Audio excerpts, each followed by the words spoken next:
Okay, Nama Om Vishnu Gadhaya Krishna Vistaya Bhutale Shemati Bhakti Vedanta Samti Namine Namaste Sarasati Deve Gauravani Vachaline Devasesha Sunya Bhari Pashtatara Satanine Jai Sri Krishna Chaitanya Prabhu Nityananda Shri Advaita Gadadhar Shiva Sari Gaura Bhaktavinda Hare Krishna Krishna Krishna Hare Hare Hare Ram Ram Ram Hare. Excuse me. A little bit tired this evening. Hare Krishna. Comes Mother Sahachari. There's still devotees coming in. So I think it's on our last class, unless I'm getting my Zoom readings and classes mixed up. But I think on this Bhagavad Gita class last Wednesday, I think we left it off with some homework. Anyone can remember that? Mother Chandravali might remember. We left and we asked you had to go and do some homework. Anyone can recall what that homework was? I guess if you can't recall it, it means you haven't done it. I remember when I was at school, when the teacher would ask, who has done their homework? It's always not many. Everyone can hear me okay? Yes, Murli. Yes. Okay, you can hear me. So you can't remember the homework. Perhaps I might have been mistaken. It might be another reading I was doing.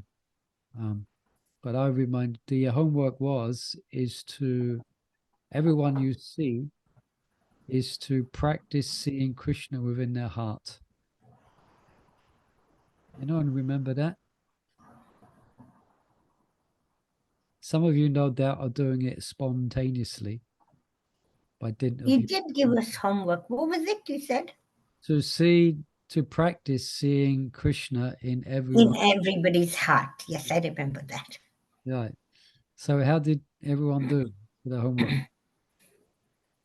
Funnily, I have been, I don't know, somehow or other, a few weeks ago, a few months ago, I started feeling like that, to see Krishna in everybody's heart, so that I can deal with him in that sense. Great. You know? Yeah. So, I mean, it doesn't, I'm not saying I'm doing it, but the thought came in and I tried to do a little bit. All right, well done.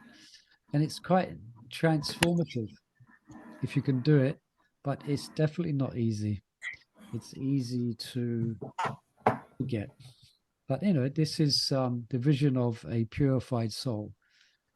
That is what they see. They see Krishna within everyone and everything within Krishna. Remember we spoke about the 3 different levels of devotees on the Kanishta, Madhyam, and Uttam. That was a discussion on one of our last readings. So anyway, have a go. Try it. It's a nice meditation. It's something that's repeated often in the Srimad Bhagavatam as a means of, as an explanation of perfection, and also as a means for obtaining perfection. Yeah. Okay. So let's get into then where we left off, the Bhagavad Gita, chapter 6, text 32. And I share the Bhagavad Gita for those who don't have it with them. Some of you might be on a bus or a train or something, and you might, whatever. Here it is, just in case. And I can see a green line around the Bhagavad Gita, which indicates that you can see that. One of our original readers is here, Mother Sahachari. Hare Krishna, Mother. So Hare Krishna. Hare Krishna. Hare Krishna. Hare Krishna. So I've pressed record. We've said prayers to Prabhupada, isn't it? Yes. Made a little introduction. And let's carry on then. Text 32 of the 6th chapter. Yeah. Thank you. Atma upameyena sarvatra samam pasyati yo Arjuna Sukamyavadi va dukkham sayogi paramamata. He is a perfect yogi who, by comparison to his own self, sees the true equality of all beings in both their happiness and their distress. O Arjuna, purport. One who is Krishna conscious in a perfect yogi, he is aware of everyone's happiness and distress by dint of his own personal experience. The cause of the distress of a living entity is forgetfulness of his relationship with God, and the cause of his happiness is knowing Krishna to be the supreme enjoyer of all activities of the human being, the proprietor of all lands and planets, and the sincerest friend of all living entities. The perfect yogi knows that the living being who is conditioned by the modes of material nature is subjected to the threefold material miseries due to forgetfulness of his relationship with Krishna. And because one in Krishna consciousness is happy, he tries to distribute the knowledge of Krishna everywhere. Since the perfect yogi tries to broadcast the importance of becoming Krishna conscious, he is the best philanthropist in the world, and he is the dearest servitor of the Lord. Na chatam sam manusheshu kaschin me priya khattama. Bhagavad Gita 1869.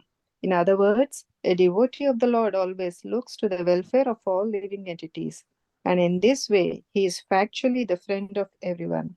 He is the best yogi because he does not desire perfection in the yoga for his personal benefit, but tries for others also. He does not envy his fellow living entities. Here is a contrast between a pure devotee of the Lord and a yogi interested only in his personal elevation. The yogi who has withdrawn to a secluded place in order to meditate perfectly may not be as perfect as a devotee who is trying his best to turn every man toward Krishna consciousness. Thank you. Okay, thank you, Hare Krishna. So any immediate questions or comments here? From these verses onwards, this part of the chapter 6 is going to go in another direction, but that comes up in a couple of verses where Arjuna's got some doubts about following this process which Krishna has described.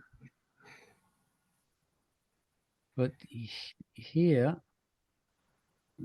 or can someone just perhaps just summarize in a few words, if it's easier said than done, I guess, to summarize what's the main point in this, a point that comes out in this purport, which has not been stressed before in regards to the achievements of a yogi or the achievements of someone who's successful in the practice of mind control, if we can call it that, or let's call it Krishna consciousness. Maybe it says we have to be equipoised in happiness and unhappiness by seeing Krishna in every living being.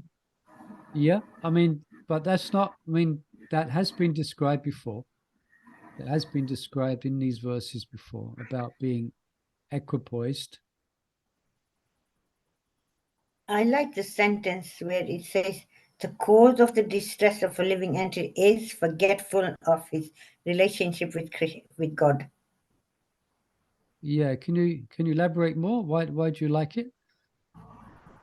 Because from this verse, a yogi sees Krishna in everything and everything in Krishna. Yeah. Right. So forgetting that, you then on a different platform, you're on a bodily platform. Yeah. And it's easily done. As soon as Yeah. one Is turns- it that the main purpose of someone is to bring everyone to Krishna consciousness? Then he is a perfect yogi who brings others to Krishna. Yes. And why does he or she do that? What's the emotion which is inspiring them to actually do that? Because everybody has forgotten their relationship with Krishna. So Yeah, to revive that, everybody- re-establish that relation. Yeah, but the emotion which inspires them is compassion. Yeah. Yeah. So yeah, this is what is the main point that's coming out here that's not been mentioned as of yet.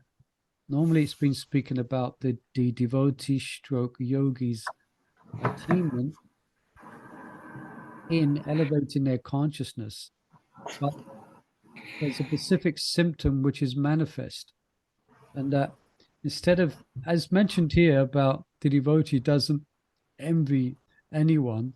Not only does someone in elevated consciousness not have any envy for anyone, but they feel for everyone. They have compassion. Yeah. And it says here, he is the perfect yogi who, by comparison to his own self, sees with true equality all beings in both their happiness and their distress. So let me read a bit more. It may not be self-evident when you read it, when you read the verse. Prabhupada speaks of it, as Mother Sahachari brought out, in the purple. Yeah, towards the end.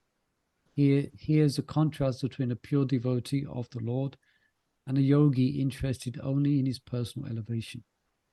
Yeah. So I'll just read something from Shrita Swami here. Lord Krishna specifies that among the different yogis, or those perfecting the science of the individual consciousness, attaining communion with the ultimate consciousness, which is Krishna consciousness, okay? Those who worship the Supreme Lord and who are compassionate to all living entities are the most exalted. And Srila Prabhupada brings that out in the purple. They're the most exalted. Such a yogi who emphasizes with all living entities, regarding them as oneself. So and by this vision wishes only the best for all created beings. So they feel a very strong kinship. They observe everyone else as they observe themselves. You follow? It's a bit subtle.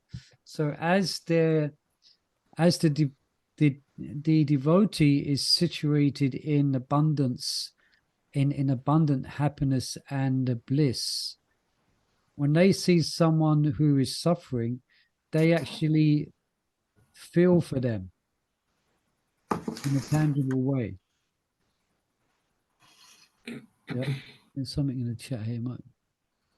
People in the lobby. All right, I guess that must be Gaia. Any comments upon that? I'm trying to bring this out here.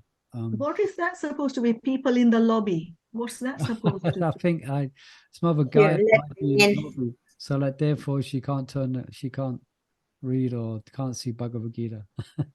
I don't think it's connected to the purple. People in the lobby. Yeah, so that's the point I wanted to bring out mainly. But then these devotees are Uttam Adhikaris? Yeah, well, let's see if we can. Let's forget about them for now. Okay. Now it is like people like Prabhupada, you know? Yeah. Devotees of Prabhupada. Yeah, I guess, yeah. It's a good point. No, let's not forget about that. I mean, all the reason why Mother Chandravali is bringing this out, because the Uttama Bhakta, they, by their awareness, they see everything as moving and situated perfectly under the direction of the Supreme Lord. So therefore, they may not be moved to share what they have with others.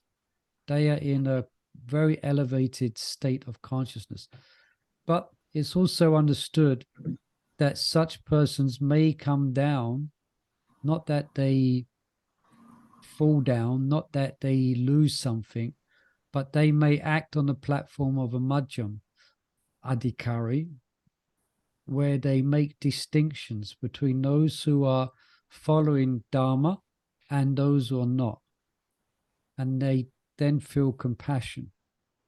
and they want to help those who have forgotten their relationship with Krishna. Yep. So, yeah, even devotees, they want to see people, everyone happy. Yeah. Now, it's quite subtle because obviously they want to see people because Krishna conscious, and then they're automatically going to be happy. But also the devotees with the yogi stroke devotee, elevated consciousness, they want to see people happy, even if it's not in the context of Krishna consciousness. They do not like to see people suffering. So, in other words, if they see, for instance, they see some person suffering due to a catastrophe, yes, say a environmental catastrophe, yeah, or some accident. But when they see the persons are safe, when they see the persons are safe from, for instance, the miseries of war or some disease, then they feel happy for those persons. We might experience that to one degree or another. Yeah. Even people with mode of goodness can experience this. Do you follow? Perhaps I'm making it more complicated than what it actually is, but I'm just trying to the symptoms of someone who's elevated in consciousness is that they feel compassion. They want good for everyone. Yes, the ultimate good is to be elevated in Krishna consciousness, but they don't like to see people in to see any jiva in a difficult situation. Yes, sorry, Maharaj Kishore. Yeah, I thought, supposing like someone sees the victims of Ukraine war or earthquake in Mexico or something like that, would that be compassion for them, and then they feel happy or unhappy to see them? Yes, that's I'd say that's the vision of someone, at least in the mode of goodness, but someone in spiritual consciousness. They feel for those persons, and they wish them well, so they may offer prayers for their well-being. Now, this is quite a sought after consciousness. So some persons will try to do this artificially, which is good. They try to feel for other people and they feel a sense, but it will come as a natural symptom of being conscious of Krishna. It's one of the natural symptoms of someone who is God conscious. They feel for people. Yeah. They feel for people because they're not acting according to their relationship with Krishna, stroke God, but they feel for people who are suffering from the miseries of this world, and they wish them well.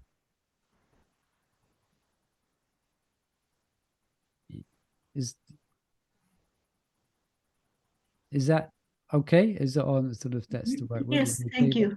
Thanks. Yeah. So he is a perfect yogi. He comparison to his own self. So as he sees his self, he feels for other persons. As he feels and has experienced the happiness and distress of this world, they feel for other persons. Let's just revisit Prabhupada's purport. He is aware of everyone's happiness and distress by dint of his own personal experience. Okay, then Prabhupada says the cause of distress is turning away from Krishna, and the cause of happiness is to be linked up to Krishna. Yeah. I'll read a bit more here. Any other questions or comments on that, or anything else to bring out in this purple? Although Prabhupada in the purple is emphasizing Krishna conscious calm passion. Yeah. Because that's the most philanthropic thing you could do for someone, is to lead them towards Krishna, to lead them towards liberation from material bondage. So there's other things I highlighted here.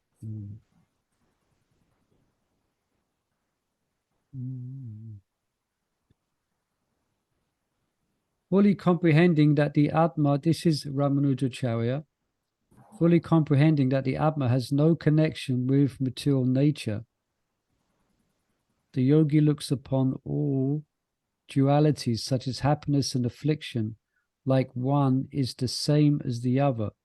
And this applies whether circumstances befall unto such a yogi or befall unto others,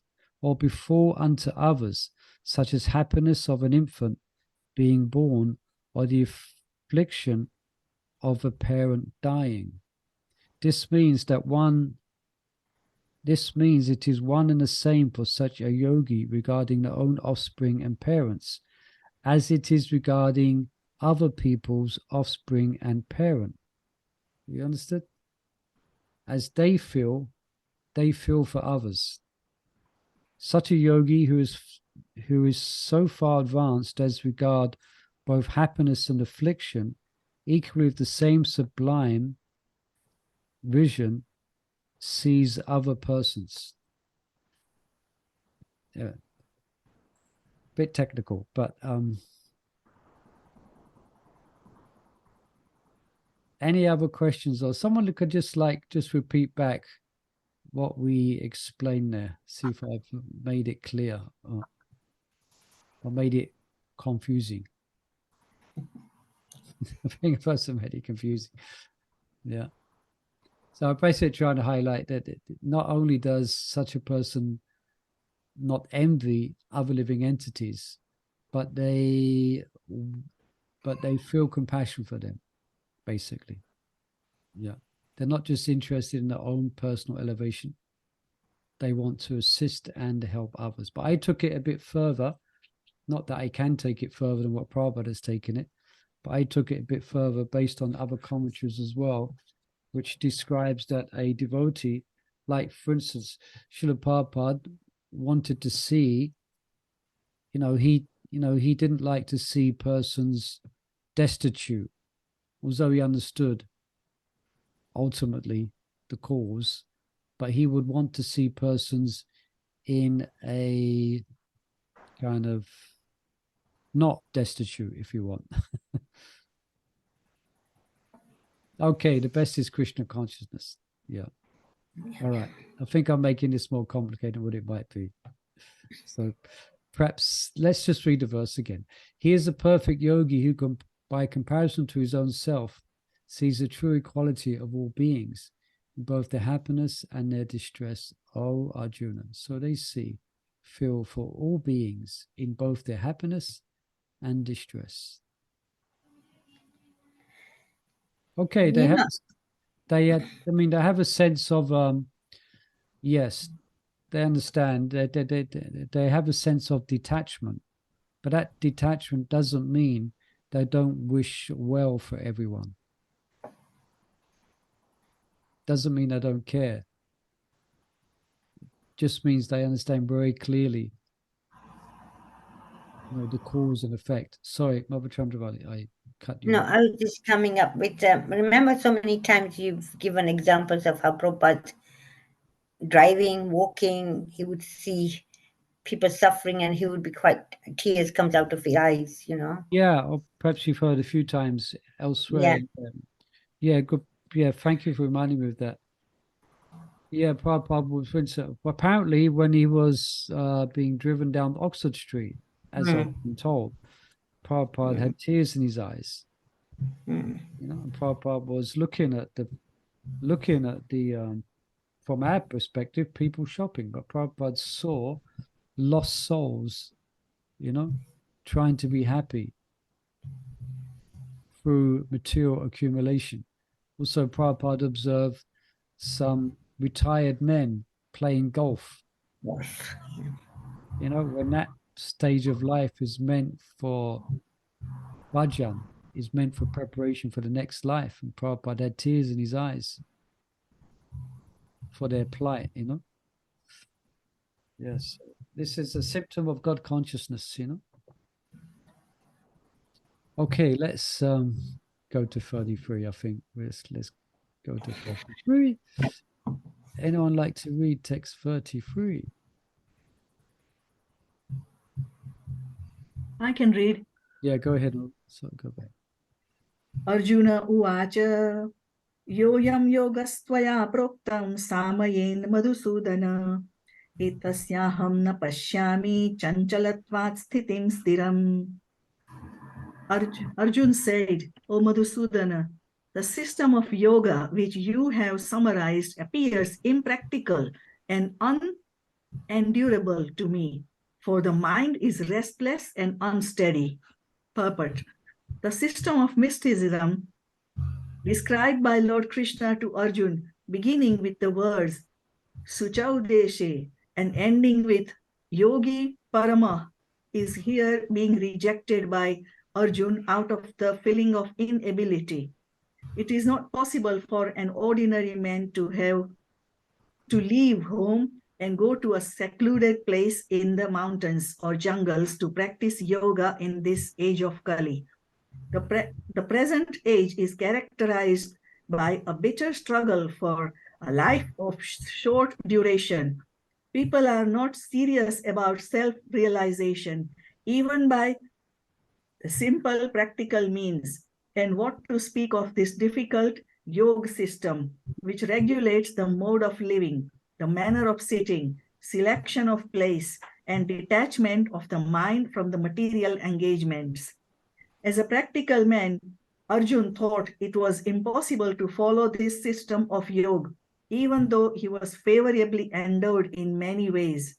He belonged to the royal family and was highly elevated in terms of numerous qualities. He was a great warrior. He had great longevity, and above all, he was the most intimate friend of Lord Krishna, the Supreme Personality of Godhead. 5,000 years ago, Arjun had much better facilities than we do now, yet he refused to accept this system of yoga. In fact, we do not find any record in the history of his practicing it at any time. Therefore, this system must be considered generally impossible in this age of Kali. Of course, it may be possible for some very few rare men, but for the people in general, it is an impossible proposal. If this were so 5,000 years ago, then what of the present day? Those who are imitating this yoga system in different so-called schools and societies, although complacent, are certainly wasting their time. They are completely in ignorance of the desired goal. Okay, thank you. So yeah, this is where the chapter takes where it goes in another direction. After having heard all this detailed explanation of Krishna and some very encouraging achievements and descriptions of perfection, Arjuna's been listening carefully, but now he's got doubts, and he calls Krishna Madhusudana, because Krishna is the killer of the demon Madhu. So Arjuna has these particular doubts now. So he's asking him to kill these doubts, which he has. And I think these doubts are quite valid, isn't it? What Krishna is describing may be possible for someone who's practicing renunciation, may be possible for someone who's practicing renunciation and living a secluded life. But generally, it's other than that. I think this is described in the next verse. It's like trying to control the wind. It's very, very, very difficult Yeah. Any questions here or comments? Yeah. Sochi Deshi. Yeah. So, and Krishna highlights, or Prabhupada highlights, Arjuna is not an ordinary person. He's a highly, highly qualified person. Yeah. Highly qualified. But perhaps he's speaking more on behalf of us.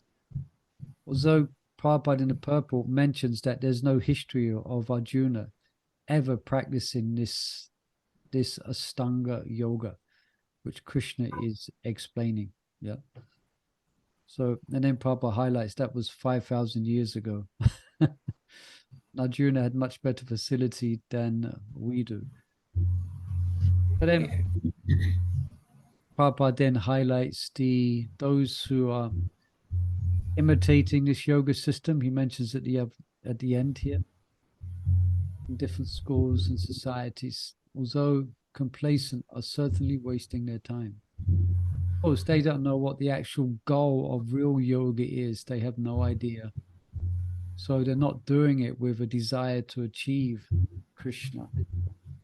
It's normally some material objective that they're doing, practicing these different yogas, you know. All right. So, yes, I read here. The yogi, or the science, I read that already, spoken by Lord Krishna, was considered in the mind of Arjuna to be almost impossible to achieve. So this having equanimity, even while faced in the dualities of this world, to have equanimity and to keep focused on the Atma, on the soul, on the highest dimension, and also to regard all living entities, as we just mentioned, as oneself, is very difficult to maintain. Why? Due to the nature of the mind, as we've already brought up. Very difficult. And Madhvacharya mentions he's unable to be established in equanimity due to the restless nature of the tempestuous mind. You heard the word tempestuous before? Yeah. Tempestuous means, yeah, the mind is always trying to tempt us in one way or another. Look at this, taste this, smell this, hear this, constantly. So to keep focused, on or to keep the mind under control, to keep focus is also Arjuna's admitting it's very, very difficult. But it's not impossible, as Krishna will explain after these 2 or 3 verses. He actually agrees with Arjuna, but then he gives the means by which it is possible. So, yeah, another commentary says, to behold all living entities with the same equal vision is next to impossible. Yeah, next to impossible. Such yoga, characterized by fixed mental discipline, he could not comprehend as being steady and stable due to the nature of the mind. And there's more here. Gita Swami. All right. Any comments or questions on this?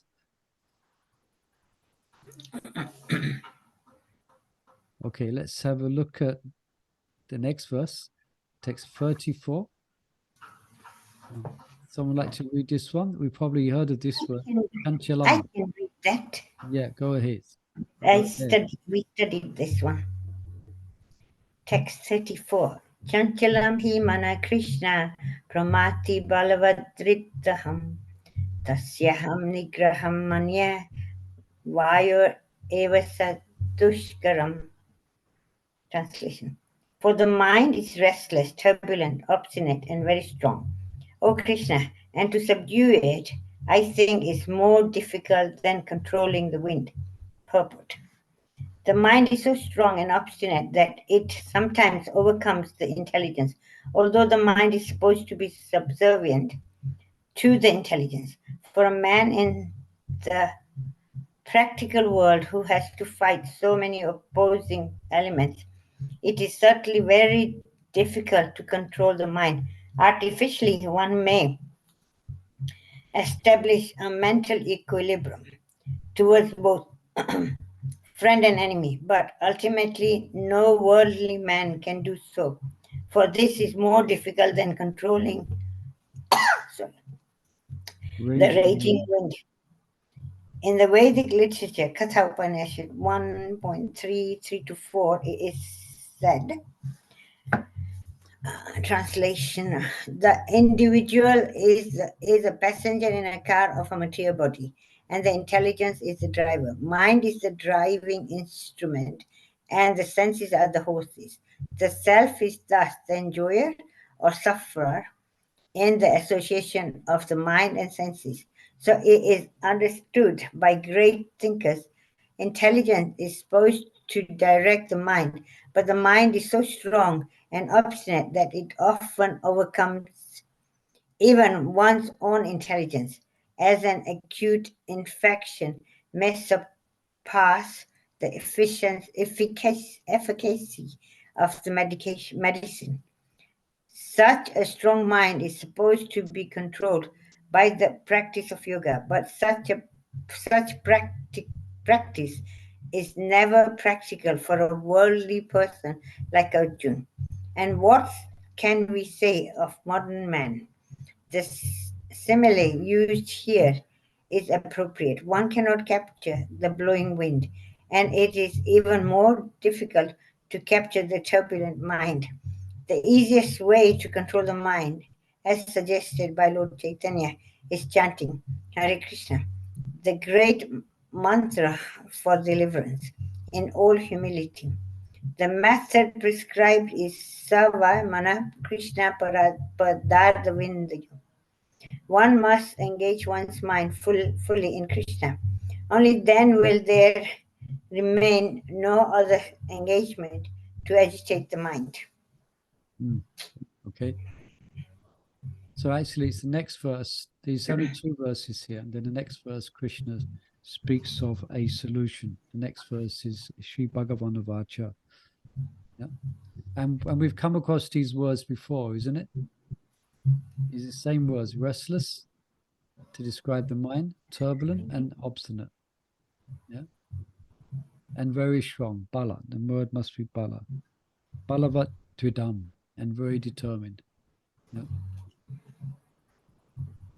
And there is examples of yogis who, although practicing strict yogic disciplines of meditation for sometimes described in some scripture for hundreds of years, perhaps not even thousands of years in the previous ages, even there's stories of them succumbing to their lower nature and falling away from their practice. Yeah. 2 examples often we give. One is of Subari Muni, is one. He was meditating, and we know that story. He was meditating under the water because yogis, they would develop the mystic city of surviving on their airs within their body, because there's subtle airs which move the organs of the body.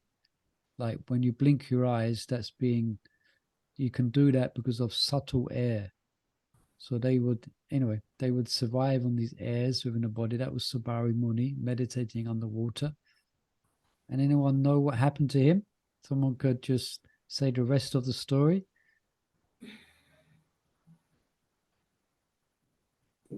Is he the one that went to the king and wanted to then get married? Yeah, that's like part 2. Yeah, he was meditating under the water and he saw 2 fish engaging in sex activity. Yeah, so and therefore he fell down. But I believe that he wasn't. I mean, that happened for a reason. It wasn't a random event. It was because he had previously offended Garuda, I think, by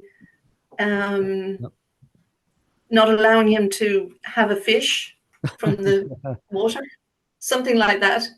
Yeah, Yes. correct. He had offended Guru. So yes, it does have a backstory, but still it shows it's an example, because he wasn't engaged as in described in this purport in the chanting of Hare Krishna. Yeah. He was a Jnani. So he was dependent upon his own ability. But yeah, you're correct. And the reason why he was weakened and he succumbed to that is because, yes, he had made an aparad to the Lord's devotee. So that's Sabari Muni. And as Mother Chandravali said, he then came out of the lake he was meditating upon, and he went to the king, and he was he was beseeching the king to give his daughter in marriage. And if I remember correctly, the king said, he said it's sarcastically, because he'd been in the water for many, I don't know how long exactly, but for a long time. So he looked like a horror story. All of his skin was saggy. He was, he looked like he looked like a horror movie. So he said sarcastically, yes, if any of my daughters choose to marry you, then fine. Because he knew they would be horrified. But then he transformed himself into a dashing youth, into a dashing prince. And then all 50 daughters wanted to marry him. So he married all 50 daughters and became very much entangled with children, family, etc.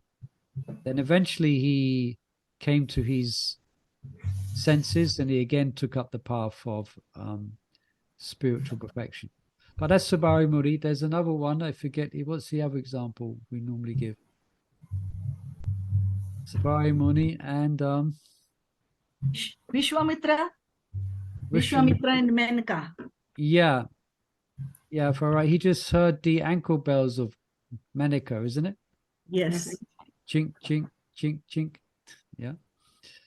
So these are great yogis. These are, well, great. They are great to some degree. Yeah. As mentioned, there's a backstory towards these great, you could say great yogis, but still the evidence is there. So what to speak, Prabhupada brings it up here, what to speak of a worldly person. Yeah. What to speak is very, yeah. I think it's described here like trying to control the wind. Some nice descriptions, like trying to capture the wind in a pot. That's how difficult it is to control the mind. Or trying to control the raging wind with a hand fan. There's a raging wind, and you're trying to calm the wind down by using a fan that's held in your hand. The mind is so strong and so obstinate that it's very difficult. And Prabhupada mentions here what I mentioned, by artificially one may establish a mental equilibrium towards friend and enemy. So artificially one may try that, but ultimately it's ultimately, as Prabhupada says here, no worldly person can actually do that. Only someone who has realized the nature of the soul can actually do that. And then we have this verse here. This is a nice example that's given. There's a picture of this in the Bhagavad Gita. I can't bring it up here. So the individual is the passenger in a car of the material body. So what's driving? The intelligence is the driver. Mind is the driving instrument, the reins, and the senses are the horses. So everyone knows that picture that's there in Bhagavad Gita? Mm-hmm. Yeah, and each of the horses, if you look carefully, has a sense, one of the knowledge acquiring senses, the nose, the ears, the tongue. So the senses are trying to drag one in different directions. So according to what direction it's dragged, the self is the enjoyer or sufferer, being controlled by the mind and senses. Yeah. I think we spoke about this in those who are taking part in our Sankalpa Kaumudi readings to quite some extent. You know. But then Prabhupada, at the end of the purport, he begins to describe the Krishna conscious practice. Yeah. Who's an example that's given of a devotee who passed a severe test because of his absorption in chanting the holy name? Haridas Thakur. Yeah, Haridas Thakur. You can tell that story briefly? I know it, but I think it's good if somebody else says it, gives them. Yeah, anybody knows this story, Haridas Thakur? You can just tell it briefly. There's two. One is more confidential. You can tell it, yes. Sorry? Anybody can tell. Everybody knows about Haridas Thakur. Yeah. Hare Right. Krishna. I think Yes. I can remember a little bit about it. Go on. He was busy chanting and so absorbed in his chanting, and one of the prostitutes tried to break his meditation or his chanting. Yeah, that's basically. And she went there and she tried to disturb him, and he was like very calm, and he said, "Okay, let me finish my rounds and I shall fulfill your desires." But the rounds didn't finish, and she was so tired that she went back. And I think it happened for a few days. And Yes. then she finally, because she was listening to the holy names, she became purified and she became a devotee herself. Yes, that's basically it. And quite interestingly, she shaved her head. That's not generally recommended for ladies, but she shaved her head and she became a bhakta. Yeah, and she was employed by envious Muslim ruler. What's his name? Anyone tell us? Envious Kazi, and envious Kazi, who, because Haridas Thakur was attracting lots of attention. And it was quite embarrassing because he was practicing Hindu Dharma of chanting God's holy name, Krishna's holy name, but he was coming from a Muslim background. So that really, really agitated the Kazi. And he wanted to bring him down. So then he hired a prostitute to try and allure him. And it's quite a story. It's given in the Chaitanya Charitamrita if you want to read the complete story. But I've heard it described that she began, because he was just chanting, because he said, "Yes, I will certainly fulfill your desire. What young man like I can possibly resist? But please let me finish my prescribed chanting." But as we heard, he never finished. And she would start to imitate him. Like he would be chanting Hare Krishna, Hare Krishna. Then she's sitting by him, would start saying Hare Krishna, Krishna Krishna. Then gradually she had a change of heart.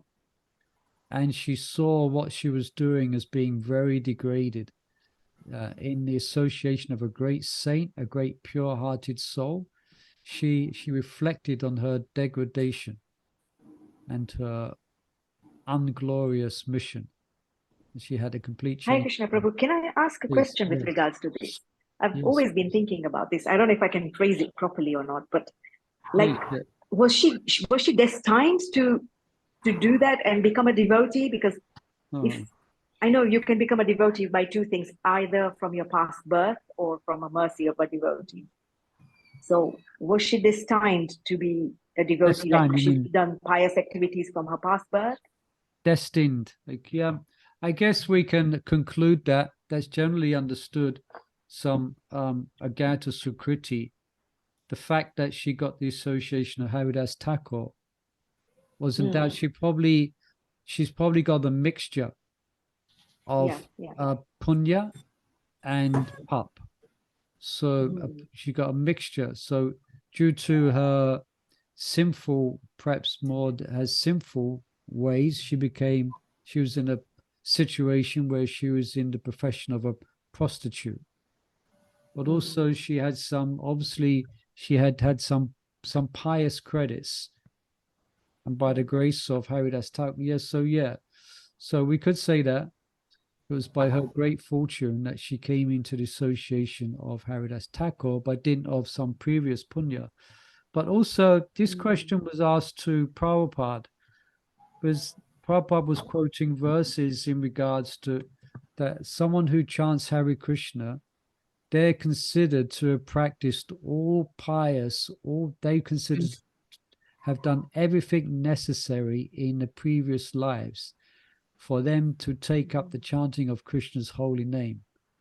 So then the devotees were considering their own background in that particular life, and they were doubting their previous life of a practice, considering the degraded life that they led before coming to Krishna consciousness.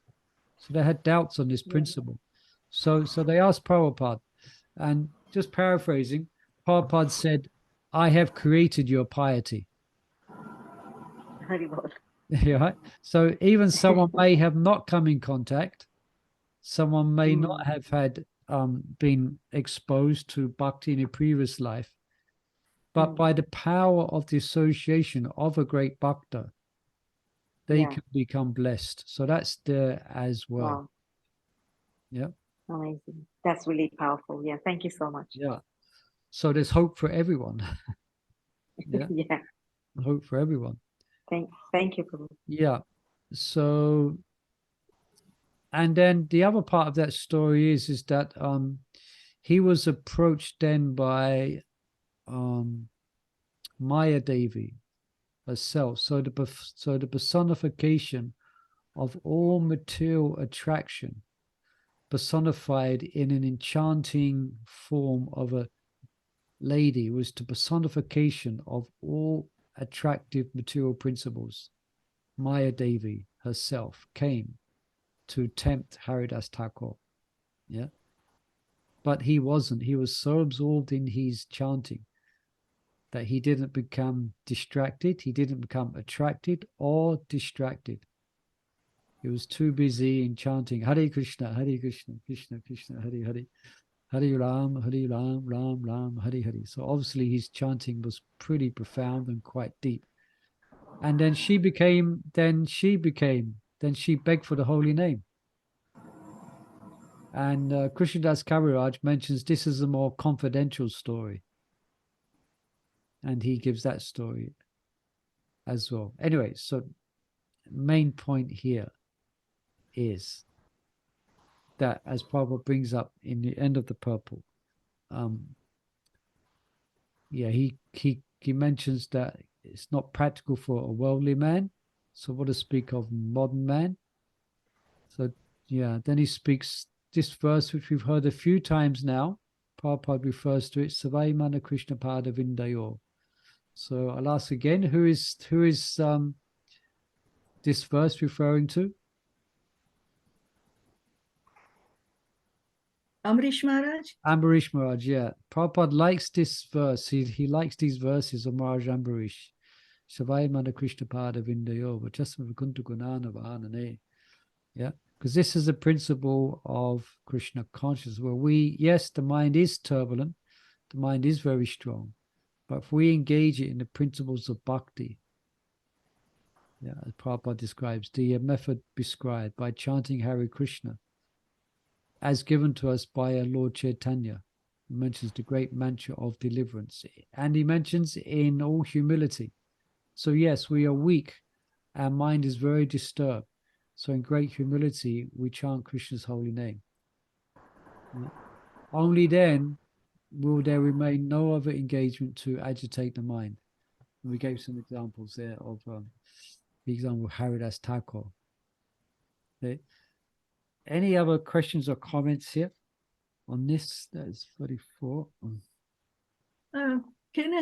Going back to the Haridas Thakur story. So Yeah. there were two instances. Yeah. One, it was a prostitute, and once it was Maya Devi. So it happened two times then. Yes. Yeah. Thank you. This was when he was a relatively young man. This is before he met Lord Chaitanya Mahaprabhu. He actually met Lord Chaitanya Mahaprabhu in his latter life. That's why he passed away before Lord Chaitanya, because he was quite elderly compared to Lord Chaitanya Mahaprabhu.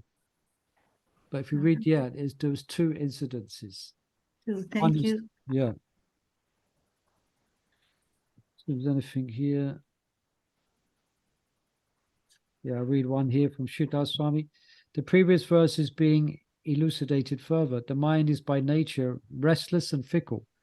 Also, it is tempestuous, that word is used again, capable of agitating the body and the senses and very hard to control. And what the mind has become accustomed to be attached to, like the sense objects, is very difficult to remove it.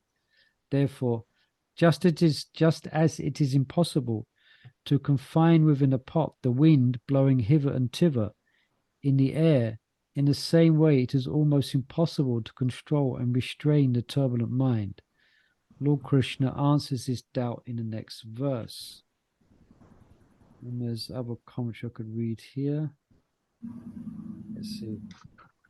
Let me just read this as well. We'll just stop here on this verse today, 35. We're going to have to wait till tomorrow on the edge of our seat to see Krishna's answer, But I just, for your interest, I read the commentary by Ramanuja Acharya. You can, in the last couple of minutes. So he comments, revealing his heart to Lord Krishna, some questions are asked by Arjuna to be clarified, as he does not fully comprehend this yoga with the ultimate, or the science of the individual consciousness attaining communion with the ultimate consciousness, which he keeps mentioning, that Krishna consciousness, as done in dhyan or meditation, which allows equanimity in reality, in which one is able to perceive the soul and the supreme soul. Specifically, it could be understood regarding the sameness of all jivas being part and parcel of the supreme. But to maintain such lofty conceptions in the midst of the demanding, periodically changing interactions of daily life seem to be in direct conflict with our vision of the phenomenal world we are living in seeing external differences everywhere we look. All right, so Bhagavad Gita has mentioned about the nature of jivas, the nature of the supreme, and to be equipoised. But when we're dealing in the world, it becomes very, very difficult. So he continues, as well as there are an unlimited variety of differences in the nature of beings, as represented in nature, by human nature, the demonic nature, the various combinations of all three, not being to understand how the results of such yoga can be sustained, a predicament arises, and Arjuna concludes that the fault must be due to the constraints of the mind being unable to fully manifest them. This is true, as it can be experienced that even normal mundane matters of ordinary activities, our naturally restless mind eludes all attempts to focus it on a specific idea for too long. So those who have stayed here for the whole hour of this class, well done. It's not so easy. All right, I'll just finish it. The mind exerting itself powerfully. I like this description. It describes here. The mind exerting itself powerfully will twist and turn itself loose without delay and irresistibly fly off in whatever direction it fancies. Anyone experienced that before? Yes. The mind exerting itself powerfully will twist and turn itself loose without delay and irresistibly fly off in whatever direction it fancies. Therefore, we chant daily, Hare Krishna, Krishna Krishna, Hare Hare, Hare Ram, Ram Ram, Hare Hare. Right, let's just look at the verse here. Tomorrow we'll begin with this verse. Lord Krishna said, O Madhyam, son of Kunti, it is undoubtedly very difficult to curb the restless mind. but it is possible by suitable practice and by detachment. So let's hear about that tomorrow. Okay, so thank you for tuning in, everyone. Hare Krishna. Hope we picked up something here in today's reading and discussion, and we'll pick it up tomorrow from text. What's the text? Text 35. Okay. Hare Krishna. Hare Krishna. Krishna Krishna. Hare Hare. Hare Ram. Hare Ram. Ram Ram. Hare Hare. Hare Bo. Hare Krishna.